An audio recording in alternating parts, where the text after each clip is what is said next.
Jadwal padat, target tinggi. Timnas Indonesia lagi masuk fase krusial banget nih, bro. Gengs, Timnas Indonesia bakal menghadapi dua agenda super penting dalam waktu dekat, yaitu FIFA Matchday dan Piala AFF. Dua-duanya bukan cuma sekadar pertandingan biasa, tapi jadi ajang pembuktian sejauh mana perkembangan skuad Garuda. Apalagi PSSI udah pasang target tinggi, terutama di Piala AFF yang selama ini masih jadi mimpi yang belum kesampaian. Masalahnya bukan cuma lawan, tapi waktu yang makin mepet. Padatnya jadwal bikin tim pelatih harus gerak cepat. Pelatih kepala John Herdman bahkan udah merancang seleksi pemain yang rencananya digelar bulan Mei nanti. Ini jadi momen penting buat nyaring siapa yang layak tempur. Di dua ajang besar tersebut, waktu terus jalan dan persiapan nggak bisa santai. Menurut pengamat sepak bola nasional, Roni Pangemanan alias Bung Ropan, fokus sekarang udah pindah ke FIFA Matchday di awal Juni. Setelah itu, nggak ada jeda panjang karena Juli langsung gas ke Piala AFF. Bayangin, jaraknya super deket. Cuma punya waktu sekitar 1,5 bulan. Cukup nggak ya? Sekarang udah masuk April, artinya waktu persiapan tinggal sekitar 1,5 bulan. Herdman dituntut buat cepat ngebentuk tim solid. Makanya seleksi bulan Mei nanti bakal jadi kunci utama. Eropa versus lokal, siapa yang bakal jadi tulang punggung?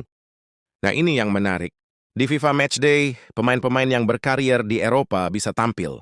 Tapi di Piala AFF, mereka kemungkinan besar absen karena bukan kalender resmi FIFA. Tanpa pemain diaspora, timnas bakal beda wajah. Artinya, di Piala AFF nanti Herdman bakal lebih mengandalkan pemain lokal dari Liga Domestik. Ini jadi kesempatan. Emas buat pemain Liga Indonesia, buat unjuk gigi dan buktikan kualitas mereka. Kalau full tim, Indonesia bisa ngeri banget.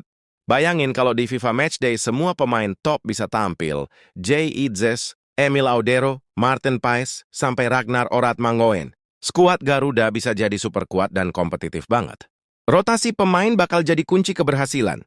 Dengan kondisi ini, Herdman harus pintar-pintar merotasi pemain. Dua event beda karakter, beda strategi, dan tentu beda komposisi tim.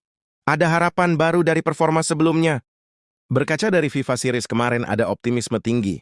Herdman dinilai mulai menemukan bentuk permainan terbaik Timnas Indonesia. Tim ini belum sempurna, tapi arahnya udah jelas. Dua laga uji coba sebelumnya jadi fondasi penting. Herdman diyakini bisa bikin tim yang lebih solid dan kompak ke depannya. Piala AFF, saatnya patahkan kutukan. Ngomongin Piala AFF, targetnya jelas, juara. Sejak pertama kali digelar tahun 1996, Indonesia belum pernah angkat trofi ini. Padahal udah 6 kali masuk final. Nama-nama ini bisa jadi pembeda. Beberapa pemain seperti Tom Hay, Eliano Reinders, dan Shane Patinama diprediksi bakal jadi bagian penting skuad. Ditambah pemain lokal seperti Beckham Putra dan Mark Klok, lini tengah jadi kunci permainan. Salah satu fokus utama Herdman adalah memperkuat sektor gelandang bertahan. Posisi ini krusial banget buat menjaga keseimbangan tim.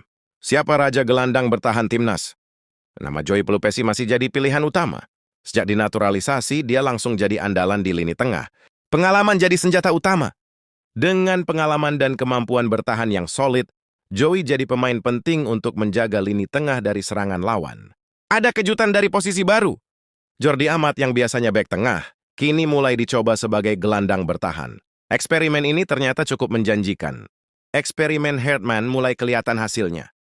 Perubahan posisi Jordi Amat ini nunjukin kalau Herdman berani ambil risiko demi menemukan komposisi terbaik. Pemain muda juga siap bersaing. Ivar Jenner jadi opsi menarik lainnya. Meski masih muda, dia punya fleksibilitas tinggi dan bisa main di beberapa posisi. Gelandang yang bisa nyetak gol ada. Mark Klok juga nggak boleh dilupakan. Selain kuat di tengah, dia punya kemampuan mencetak gol yang jadi nilai plus. Ini baru awal dari jadwal gila timnas. Setelah Piala AFF, masih ada FIFA ASEAN Cup, FIFA Matchday lagi, sampai Piala Asia 2027. Jadwalnya padat banget. Turnamen baru, tantangan baru. FIFA ASEAN Cup jadi kompetisi baru yang bakal diikuti Indonesia. Ini bisa jadi ajang pembuktian di level Asia Tenggara. Tapi di luar lapangan ada masalah serius. Di sisi lain, muncul kasus Passport Gate yang mulai merambah ke Liga Belgia. Ini bikin beberapa klub jadi ekstra hati-hati. Satu pemain bisa berdampak besar. Royal Antwerp bahkan sampai mencadangkan Girano, Kerk demi menghindari risiko terkait status kewarganegaraan. Gimana nasib pemain Indonesia? Kasus ini juga bikin nasib Ragnar Oratmangoen jadi tanda tanya. Apalagi dia juga main di Liga Belgia. Aturan bisa jadi penentu karier. Karena Indonesia nggak mengakui kewarganegaraan ganda, Pemain seperti Ragnar harus benar-benar jelas statusnya. Kesimpulannya, timnas lagi di persimpangan penting. Dengan jadwal padat, target tinggi, dan tantangan di dalam maupun luar lapangan, timnas Indonesia lagi ada di momen krusial.